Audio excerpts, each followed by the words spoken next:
Hey guys, how you doing? Gavin Thames here with REI Network. Welcome back for another podcast.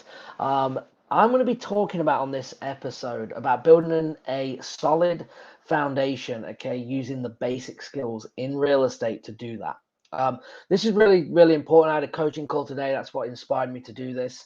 And sometimes we have to strip everything back. Okay, we make it far too complicated, this business. Okay, there's too many tools, there's too many systems, there's too much automation. There's too many of all these things that is going to get us in a mess and stop us taking massive action. Okay. And you'll see time and time again, people in this business, they have to revert back, okay, to them basics.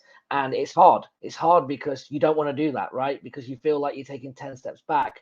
But sometimes you have to do that, rebuild, okay, regather yourself, whatever it may be, but you can always rely on the basic things because that is what's going to pull you through. That's what's going to make you money. That's what's going to get you through whatever it is that's happening in your business. Okay, and it happens to us all. If it hasn't and you're watching this, it will. Okay, whether it's the interest rates changing and you've got too many rentals that are up for renewal and the interest rate's gone up and now you've been cash flowing 350 a month and now it's going to be $50 a month if that goes up, whatever it may be. We have tons of examples that are out of our control. So you can only focus on what you can control, okay? And going back to that basic skills is what's going to pull you through, okay, in my opinion. So let's talk about that. I'm going to build it down from literally, picking a market if you're brand new. You're going to be able to take things away even if you're a seasoned investor, because I'm sure somebody, if I can help one person on this episode, then I've done my job. Okay. That's why I'm here. That's why I'm doing content. I want to be doing more of it. I'm actually traveling right now, but I should be back home base in Savannah here in a couple of weeks, and I'm going to be churning out a lot more content. And again, I'm not going to, speak to everyone every single time, but as long as I can help one person, okay, then it is worthwhile. That's the way that I see it. So let's talk about, even from picking a market, and even before that, about actually talking about a vision. I've talked about this on episodes before, but it's really important that you actually come into this business or analyze your business and say, are you where you want to be? Are you heading in the right direction? Do you see the exit of how you want it to look? And are you on your way to making that a success? So what I mean by that is that when we talk about a vision, for me, I was very big on creating a vision and then building the business, creating a vision, having a good lifestyle, creating the business around that. And that's kind of what I did. Now, I want you to take it one step further because there's a couple of things that I did get wrong. Okay, and I'm going to be talking, more about this in future episodes. But the first thing is that you need to make sure that whoever's involved is also on the same page, right? Because sometimes you think that you're doing the right things, okay, because it makes sense to you. But have you checked with everybody, maybe in the family or business partners or whatever that may be? So make sure everyone has the same goal, everyone has the same vision. And if you don't, get that out the way up front. So if you're a husband and wife, and let's say the husband is getting into this business, and you're like, oh, we want these things, but have you actually had that we discussion? Or is it just what you think they want, right? And there's a big difference on that. Again, so make sure that you're all on the same page. Like, actually, you know, husband or wife, like, what do you want? Like, what's your goal in this? And make sure that they are aligned and discuss that before you go in. Because I'm telling you, if everyone is working to achieve the same thing, that's when you're going to achieve greatness. And if not, then you're going to get a lot of friction on the way, a lot of negativity on the way, and it's going to be a much harder process. So once you've done that, then you can look at, okay, how you want this business set up. That's part of that vision that you're going to be pulling out. You're going to be entering then a market, whether it's your local market or a virtual market, depending on what exit strategies that you're trying to do. Obviously, if you're a seasoned investor, you should have more tools than just one. But if you're starting off, you want to start with one thing. Okay, be good and great at one thing. Don't try and do 10 strategies if you've never done a deal, because it's going to be a train wreck. Too many moving parts, too much going on, and you're not going to get anywhere. So dominate one. Even though it might feel like you're missing opportunity, you're really not. Okay, you're really not missing opportunity because you're building something great that you can then bolt onto, right? Which is really important. So then there's going to be a few things in this that is going to be kind of the basics, all right, that we need to be good at. So I'm going to bring it from in a reverse order. So we're here to make money, okay? and serve people, right, and solve problems, but you're here to make money. How are you going to make money? You're going to have to do deals. To do deals, you're going to have to make offers. To make offers, you've got to have conversations with people, okay? To have conversation with people, you need leads, okay? So you need to be doing marketing to create leads that you're going to be able to have conversations with. You're going to be able to make offers. You're going to then be able to keep following up until the deal closes and you get paid, you solve the problem of the seller, whatever it is that you're doing. Okay. And they're the things that will never go away in this business. Now, we have all these tools around us, CRMs, okay, data points, VAs, all of these things that come into play, automation, delegation, okay. And that's all good, but you have to, again, build that foundation before you automate. You cannot automate something that doesn't work. And I see it time and time again. If the system doesn't work and then you're putting automation in it, it could be hiring a VA to do it, but you haven't got it working, it isn't going to work. Okay, so you're putting your effort into an automation that will not work and get you results. It makes no sense. It just gets messier, it gets more expensive, and then it's harder, and then you just start blaming everybody else. But potentially you that didn't get it right out the gate. So we need to make sure that we're testing these things, we get them working, and then you start actually outsourcing. Okay, so that's what I want you to be thinking about is them four things: marketing to generate leads. Okay, we've got to be good at that. Okay, we're going to be having quality conversations. You're going to be going after the 4 pillars when you're on these calls. Now, if you're new, okay, you don't need to close on the first phone call. Gone are the days where you close on the first phone call, especially if it's a cold call. Okay, it's not going to happen. So you're there to gather information. Now you want to work through the 4 pillars. Pillar number 1, okay, is their situation motivation. Kind of what is going on, why they're interested in selling, is the house vacant, just what is their situation, right? This is where you're going to get the pain points. This is where you're going to find out how you can help them. So make sure you're really listening, taking good notes in this section. Okay. Number 2 is timeline. How quickly do they want to do something? Was it yesterday they need to sell? They want to sell ASAP. They're not in a rush. Okay. They have time. All of these things that you need to find out, because that's going to help you to be able to provide that offer to make sure you're bringing a solution to the table. Number 3 is the condition of the property. Okay. What repairs does it need? How old is the roof, the AC? How old's the kitchen?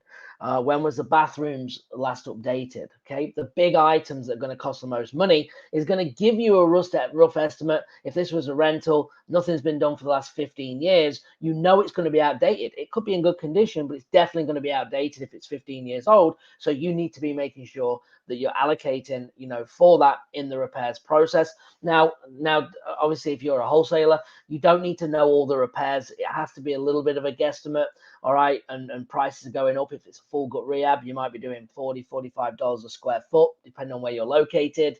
Okay, if it's like just some cosmetic, maybe a kitchen, you might be at $25 a square foot, and you can kind of build it from there. Maybe $10 if it just needs a carpet and paint. All right, with just some rough guidelines that you guys can use. But the condition, you want to be asking questions about that, and we just talked about. And then number 4 is going to be the price. How much do they want? Are they fixed on that price? Would they take anything less? What would the least amount they would take?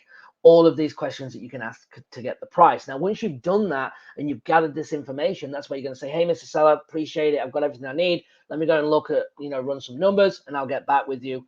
Okay. And then you're going to be able to come back and then make the offer. All right. So you can do that in step 2 on a second call, where you actually come back and make the offer. Now, the offer is probably not going to get accepted most of the time, right? And that's where you then put them on a follow-up, all right? And you keep following up until they say yes. It doesn't matter, guys. This is really important when you're building a solid foundation in the business. No one cares what they say today. What we care about is anything changed the next time we talk to them. So if I talk to you today and you're like, no, I don't care. I want this price. I don't care if it sits there for 3 years. This is my price. Not motivated. Okay, or whatever it is that they say, and then I call 30 days later and I don't get that same attitude, that same clear direction, but I get a couple of like, well, I thought it had moved by now. I know I said I had ages, but I was pretty confident that it's not moved. Now what's happening is you're having a shift in that motivation. Okay, so this is now the one that you need to keep massaging, staying on top of, staying on that follow-up until we get that contract signed, and then going into closing. Okay, so make sure that you do that. And that's where a CRM could come in, right? But keep it basic. If you're not tech savvy, you don't need everything going on. You need three things that we've talked about before. You're going to change the status of that lead, right? What is the next thing that you're going to do? The status. Is it a new lead? Is it a follow-up? Is it cold follow-up? Do you have to make an offer? Does it need further research? Whatever it may be. Okay, make sure you change that status. You're going to then create a task. The task is the next thing that you do. So if you need to make a follow-up tomorrow at 12 o'clock, you're going to put that on. If you follow them in 7 days, or you've made the offer, call tomorrow to make sure they've received it. Always have a task. If you don't set tasks, it will fall through the cracks and you will not be able to get it back, because if you have hundreds or thousands of leads, you're not going to be able to remember it, and it's going to get lost and buried real quick. And then number 3 is taking good notes. The notes is absolutely critical, okay, which is a big foundation of a basic thing in this business, is taking good notes. Because when we follow up in 2 months, 3 months, 4 months, 5 months, 6 months, 2 years, we have a log of notes where the conversation is hopefully moving forward. You can see where the seller's at. You can see what's been offered. You can move along with them, obviously trying to get that closed. So they are the 3 things: change the status, create a task, okay, and update the notes. They are the things that you need to do as the basic things. Everything else with the automation, okay, the delegation, bringing in VAs, that's all great, but make sure you get that foundation working, and then you'll be able to build on that. All right. Another thing I just want to say here real quick as well is that you got 3 choices in this business. Okay, 3. That's it. 3 choices. This business is either done by you, okay, and every hat in that business is done by you. It's done by somebody else, or it doesn't get done at all. And you need to decide right now what that is. Are you doing everything and you're doing a good job, and now you need to start outsourcing? Have you already got someone else doing it for you? You've hired a VA. You've got someone cold calling. You've got leads coming in while you're working, okay, which is great, and hopefully you have. Okay, or are you not doing it at all? Because guess what? Not doing it all is not an option if you want to be successful in this business and actually get results. It isn't an option, but a lot of people pick it. Okay, and you can't miss the 4 things we talked about. You can't miss marketing because you've got no one to talk to. If you're talking to people and you never make an offer, you're never going to do a deal.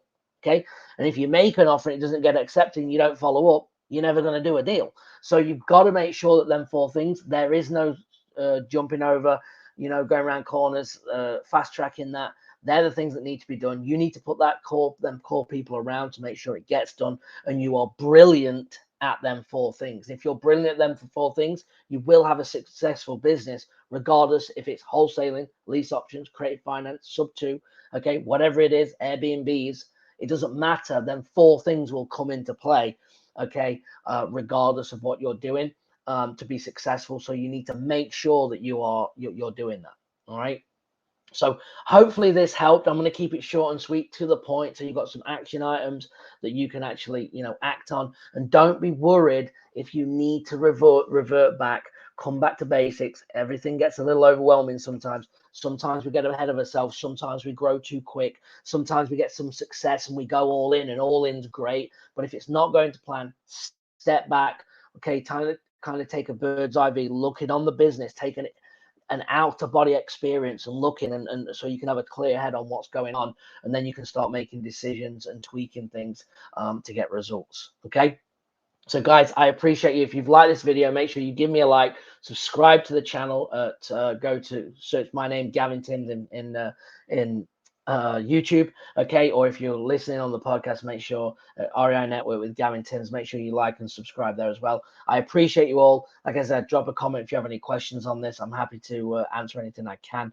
And let's get back down to building a solid business from the get-go, or let's get back down to basics if we need to, okay? And don't be worried about it. It's going to happen at some time. So get back to the basics, rebuild better than ever. You've learned, you know more now, okay? And it's just part of growing. So don't worry about it.